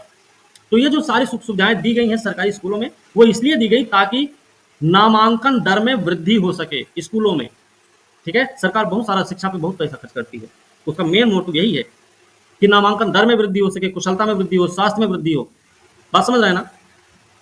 चलिए, जब बुनियादी शिक्षा, स्वास्थ्य देखभाल सेवाओं नागरिकों का अधिकार मान लिया जाता तो अनिवार्य हो जाता। ठीक है, 100% साक्षरता भारतीयों की औसत उपलब्धियों में प्राप्त वृद्धि के लिए केंद्र राज्य दोनों सरकारें पिछले कई वर्षों से शिक्षा क्षेत्र पर व्यय में वृद्धि करती आ रही हैं। शिक्षा पर सार्वजनिक व्यय में वृद्धि देखेंगे। क्या आप जानते हैं कि सरकार शिक्षा पर कितना व्यय करती है? सरकार द्वारा किए गए शिक्षा पर कुल व्यय को अधिक सार्थक रूप से समझने के हम इस व्यय को दो प्रकार से व्यक्त करते हैं।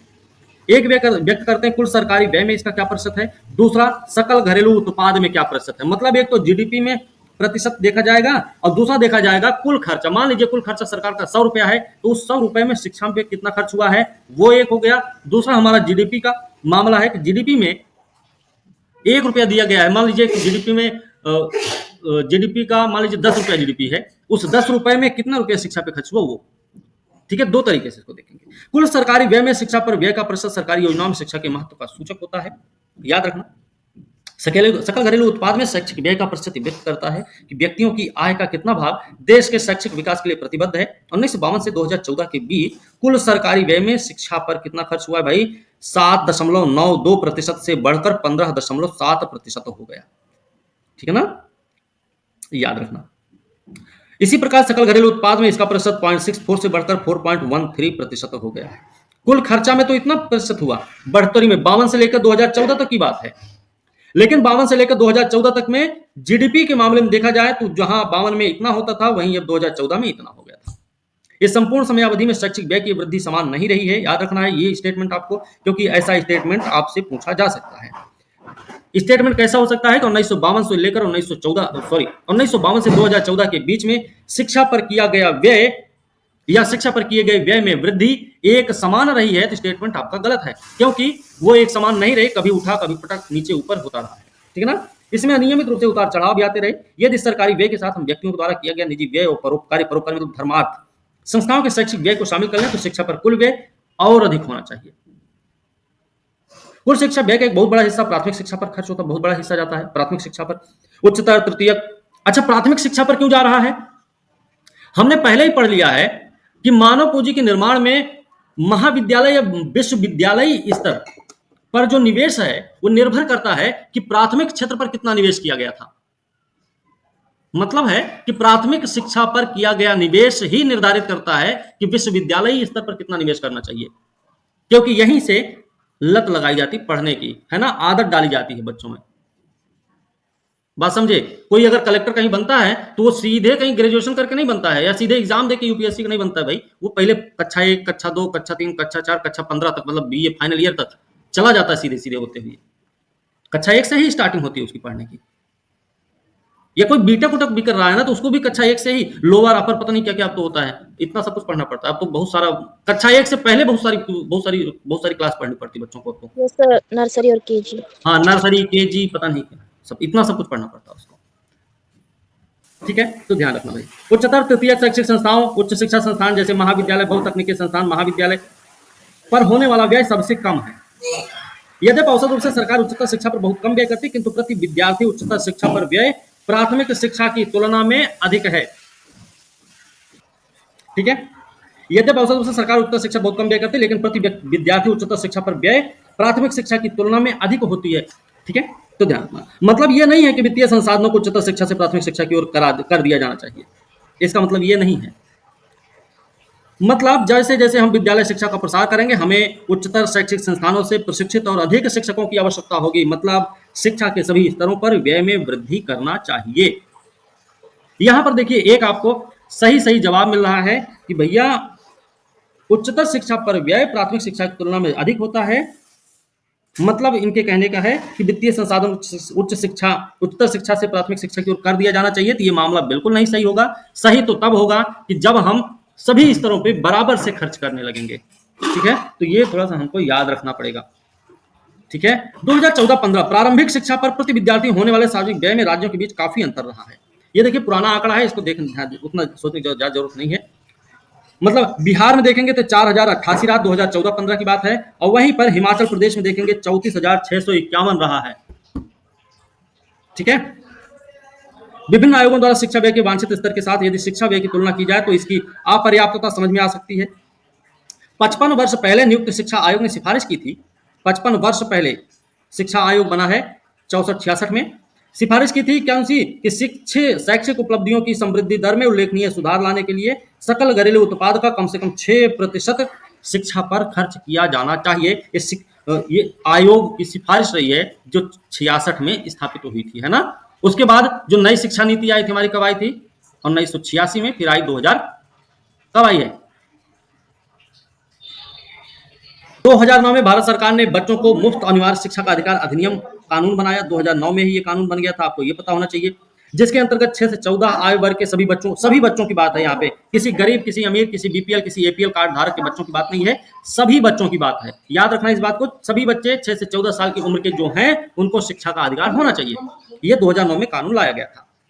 1999 में भारत सरकार द्वारा नियुक्त तापस मजूमदार समिति, ये आपको पता होना चाहिए, 1999 में गठित हुई है तापस मजूमदार समिति। तापस मजूमदार समिति किससे संबंधित? तो शिक्षा के मामले से संबंधित है।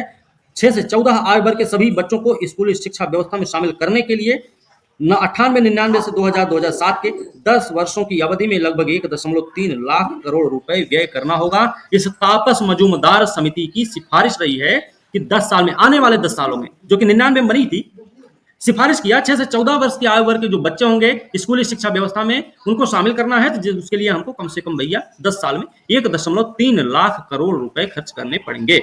ठीक है, तो तापस मजूमदार समिति के बारे में हमको पता हो गया। घरेलू उत्पाद के 6% के स्तर की तुलना में वांछित वर्तमान 4% व्यय का स्तर बहुत कम है। आने वाले वर्षों में 6% के लक्ष्य तक पहुंचने की आवश्यकता है, सिद्धांत रूप में जैसा स्वीकार किया गया। भारत सरकार ने सभी केंद्रीय करों पर 2% शिक्षा उपकर लगाना भी शुरू कर दिया। कितना लगा रहा है सरकार? 2% शिक्षा उपकर। एक भारत सरकार सभी केंद्रीय करों पर 2% शिक्षा उपकर लगा रखा। भाई शिक्षा उपकर से प्राप्त राजस्व को प्राथमिक शिक्षा पर व्यय करने हेतु सुरक्षित रखा है। जो शिक्षा उपकर लगाया गया है उससे जो राजस्व मिल रहा है वो किस पे खर्च हो रहा है? प्राथमिक शिक्षा पर। ठीक है, साथ ही सरकार ने उच्च शिक्षा संवर्धन के लिए भी एक विशाल धनराशि स्वीकृत कराने की बात की। उच्च शिक्षार्थियों के लिए एक नई ऋण योजना की भी घोषणा हुई। भारत में शैक्षिक उपलब्धियों की बात करेंगे। सामान्यतः किसी देश की शैक्षिक उपलब्धियों का आकलन वयस्क साक्षरता स्तर, प्राथमिक शिक्षा संपूर्ति दर, युवा साक्षरता दर द्वारा किया जाता है। 5.2 में ये सब देख सकते हैं, यहाँ पे दिया गया है। वयस्क साक्षरता दर 2000 में ये पुरुषों के मामले में 90 में था 62, 2000 में हुआ 68, 11 में हो गया 79 और 15 में हो गया 82। ये है साक्षरता बढ़ रही है। महिलाओं में 38 हुआ करता था, 90 में 45 हुआ, 2011 में हुआ 59, 66 हुआ 15 में। ऐसी प्राथमिक वाली बात है। प्राथमिक में पुरुषों का 78 हुआ करता था, 90 में 85 हुआ, 92, 93 हुआ 2015 में। महिलाओं की बात करें 61 से 69 से 94, फिर 96 हो गया 2015 में आके। मतलब धीरे धीरे वृद्धि हुई है, आप देख सकते हैं। बात समझे ना? तो ये थोड़ा सा हमको याद रखना पड़ेगा। भविष्य की क्या संभावनाएं हैं? सबके लिए शिक्षा अभी भी एक सपना है। यदि वयस्क और युवा साक्षरता दरों में सुधार हो रहा है, लेकिन आज भी देश में निरक्षरों की संख्या उतनी ही है जितनी स्वाधीनता के समय भारत की जनसंख्या हुआ करती थी। भाई 100 में से 45% शिक्षित थे, आज 200 में से 80% शिक्षित हैं। अंतर नहीं लग रहा है? 80% मतलब कितना? 160 लोग, फिर भी 40 लोग बचा हुआ है अभी भी, क्योंकि जनसंख्या तो बढ़ ही रही है ना बराबर से। अब कोई कहे यूपी की 10% जनसंख्या गरीब है, और कोई कहे उड़ीसा में 2 करोड़ जनसंख्या गरीब है, तो दोनों में अंतर है ना। यहां की 10% जनसंख्या भी कितनी बराबर होगी? 20 करोड़ भी जनसंख्या अगर रखें 2 करोड़ हो गया ऐसे ही, सिर्फ 10%। और उड़ीसा की 2 करोड़ जनसंख्या वहां की 30% के बराबर है। तो प्रतिशतता के मामले में उड़ीसा आगे निकल गया ना हमसे गरीबी के मामले में, लेकिन यूपी क्या हो गया? पीछे हो गया। लेकिन जनसंख्या के मामले में देखा जाए तो हम आगे निकल जाएंगे, वो पीछे हो जाएगा फिर। तो ये कहने का मतलब है, आंकड़ा है ये, तो आंकड़े पे हमको थोड़ा सा ध्यान रखना पड़ेगा। कई बार आप सुनते होंगे प्रतिशतता के मामले में ये वाला आगे, जनसंख्या के मामले में ये वाला आगे। आगे कैसे नहीं? आगे होने का मतलब यही है। तो भविष्य की संभावना क्या है? आज भी देश में निरक्षरों की संख्या उतनी जितनी स्वाधीनता के समय भारत की हुआ करती थी, भारत की जनसंख्या थी। भारत की संविधान सभा ने 1950 संविधान को पारित करते समय संविधान के नीति निर्देशक तत्व में स्पष्ट किया कि भारतीय सरकार संविधान पारित होने के 10 साल के अंदर 14 वर्ष की आयु के बच्चों को के लिए निःशुल्क अनिवार्य शिक्षा का प्रावधान करेगी। इस लक्ष्य को प्राप्त कर लेते तो अब तक 100% साक्षरता हो गई होती। लिंग समता पहले से बेहतर है।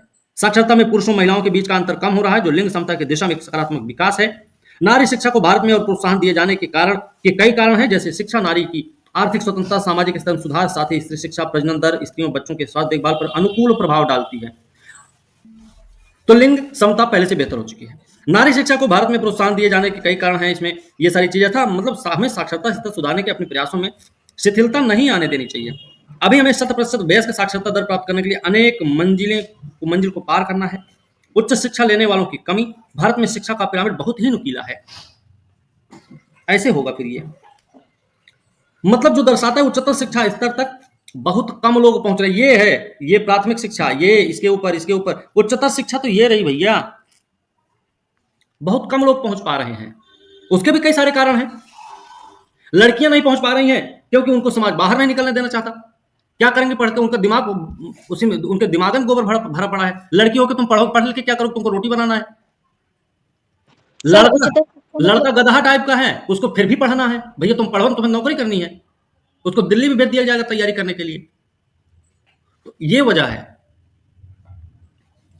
यहां पे हमारा जो पिरामिड है शिक्षा का वो बहुत नुकीला है। इसका मतलब यह है कि निचले स्तर से बढ़ते हुए जब हम उच्च स्तर की ओर बढ़ते हैं तो हम क्या पाते हैं? उच्चतर शिक्षा प्राप्त करने वालों की संख्या प्राथमिक शिक्षा प्राप्त करने वालों की संख्या की अपेक्षा बहुत कम है।